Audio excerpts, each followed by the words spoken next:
Magsiswimming tayo kasi maganda yung panahon. Warm naman yung tubig talaga kasi may heater naman. Paglabas mo lang talaga mga loves is parang manginginig yung buto mo kasi maginaw. Pero pag nasa enclosure ka na, it's not bad kasi it's really warm.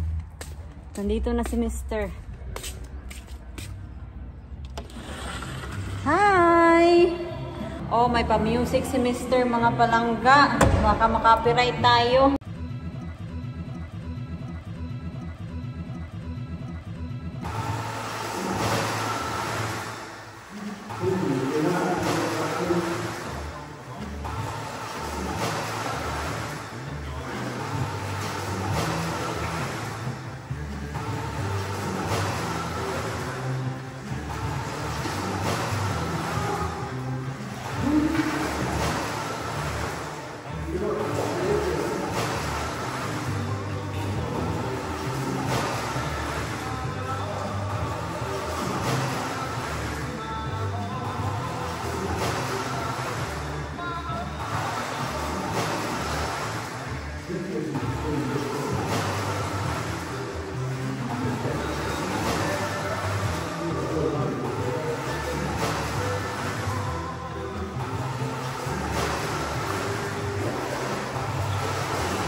Ready? Yeah, I'm ready. Go. Woo! It's so freezing mga palangga. It will be like this for a bit kasi wala pa tayong shower. Pag meron na tayong shower, it's not too bad kasi malapit lang yung shower. Freezing. I will do that later on. Just gonna take a shower. I-prepare ko to para kay nanay. Every night mga loves. Nagdadala talaga ako ng snacks para kay nanay. Kasi si nanay, nagigising siya mga midnight. Kumakain siya ba? At para hindi na siya bumaba dito sa kusina, dinadalhan ko siya ng mga snacks doon sa kwarto niya. Kasi malamig kasi pag bumababa pa siya ba.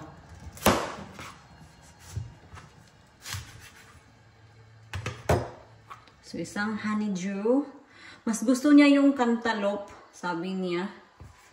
And then, dalhan din natin siya ng plum and kiwi. And then, what else? Hindi na ako magpapakita by the way mga palangga kasi wala na akong kilay. Naligo na ako.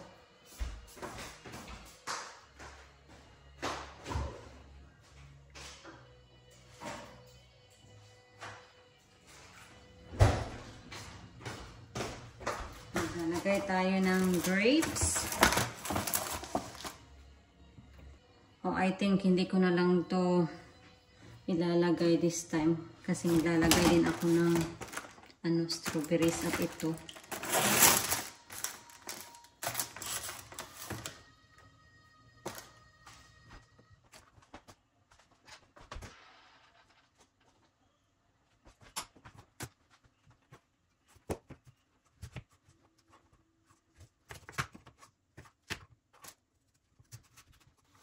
Iwain natin para mas madali na para kay nanay. Ngayon ko lang to na-film, ha? Kasi since na dumating talaga si nanay, ginagawa ko na talaga to sa kanya. Kasi Sinabi ko sa kanya na mag-ano ka ng mga prutas, kumain ka ng... Sinabi ko kay nanay na kumain ka ng maraming prutas kasi sa probinsya, nakakain naman siya ng prutas, mga loves, pero of course, may mga apo siya. So, instead na kainin niya, ibibigay niya sa apo. So, sabi ko sa kanya, dito na kumain ka ng marami. Do you want some? Can I ask you a question? Yeah? Why don't I get this when I wake up in the morning? You're always have a nice Weekly. Weetabix. I forgot the scissors. So, yeah, ito na. Ito na yung snacks ni nanay. Nung pagdating talaga ni nanay dito mga palangga is nagigising siya ng mga midnight, 1 o'clock or 2 o'clock kasi naninibago pa siya sa time ba. Pero ngayon, it's not too bad na. Sabi niya, nagigising na lang daw siya ng mga 4 o'clock. Tapos nakakatulog siya ulit. Babalutin ko na lang to ng ng cling film. Titingnan natin kung meron pa ba tayong ma-harvest na green beans. Kasi last time na nag-harvest ako, yung leaves nila, they're turning yellow. So, I'm in doubt if meron pa tayong makuha. But we'll see. Baka may makuha pa tayo para sa hapunan. Si nanay nandoon. Nakausap na yung mga kapatid ko. Ito yung sinasabi ko sa inyo na nag-ilaw na sila. Yan. Nag-ilaw na. So they're dying off. Meron pa tayong ma-harvest na nakita ko. That's the good news.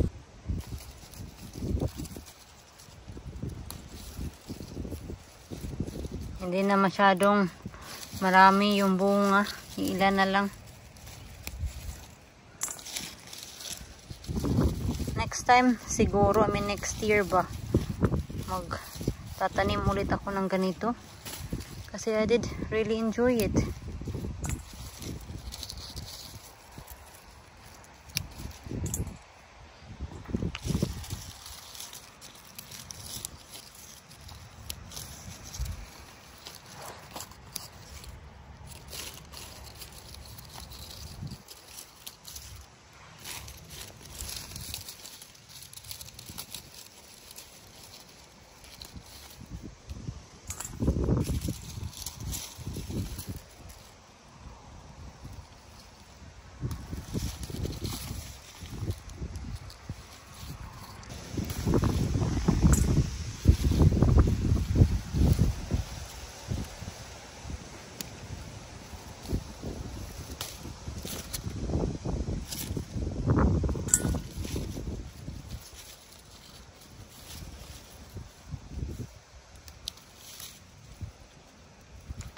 Simutin natin ngayon yung pagkuha ng green beans.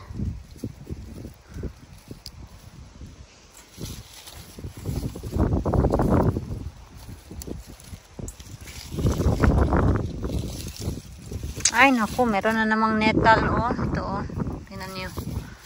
I don't like this.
I'm pretty sure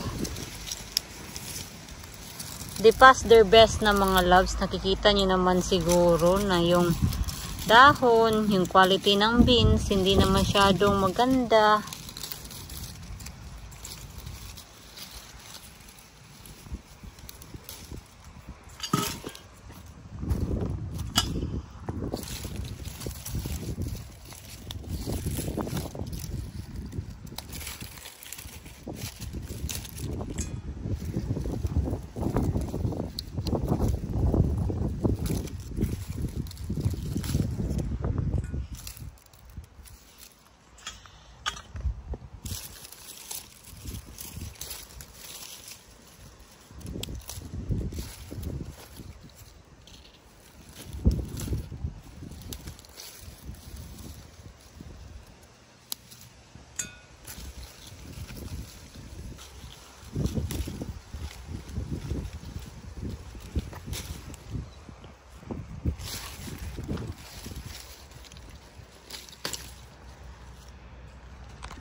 It's looking like na this is our last harvest, to be fair mga loves, sa ating green beans. Kasi sabi ko sa inyo, sisimutin natin, wala nang matitira dito. Wala na.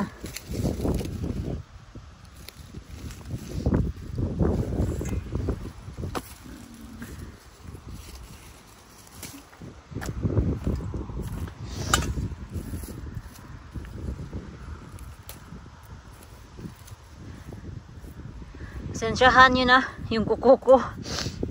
Madumi na kasi may binunot akong damo kanina. So I think mga loves, ito na. Nasimutan natin yung green beans natin. And as I said earlier, this is probably the last harvest sa ating green beans. We'll see. We'll be back. Ay, hindi to maganda. I'll be back kung meron pa tayong ma-harvest or wala na. Kung wala na, i-clear out natin tong bed na to except sa ating spring onions.